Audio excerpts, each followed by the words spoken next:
Okay, so what is the best way to address repairs that haven't been made and it's time to close your property now? So this happens every once in a while where you will make a repair request for the sellers to finish a couple things up, and closing day is right around the corner and they still haven't finished what they're supposed to do. There's two things really that you can do in that situation that we would recommend doing in that situation. The one is you can either delay closing until they do finish those repairs.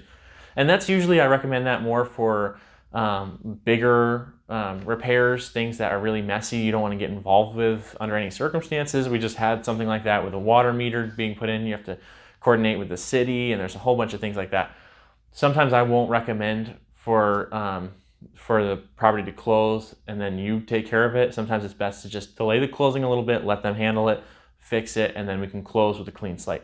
The second thing we'd recommend, and this is usually more for smaller items or easier things to happen, is to accept a credit in lieu of the repairs. So say there was a damaged toilet or something like that. Instead of waiting for them to fix that, maybe you could just accept a few $100s as a credit.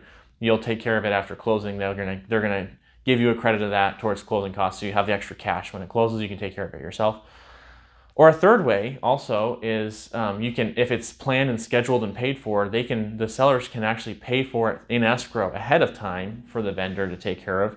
That's kind of like a meeting in the middle of those two, because they paid for it, which is great, so it shouldn't be on your plate anymore, but it's also, sometimes it's dangerous to pay for things in advance.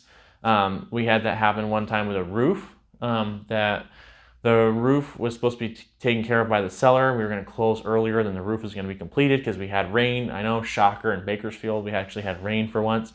And so it had to get delayed a little bit. We closed, but the seller paid the vendor through escrow kind of ahead of time. It's a little bit of a risk on the buyer side because there's always that little bit of risk if you pay a contractor up front and then they don't finish the job. But there's definitely things that you can kind of work out between buyers and sellers. There's definitely options. It doesn't blow the entire deal just because things didn't get done right on time.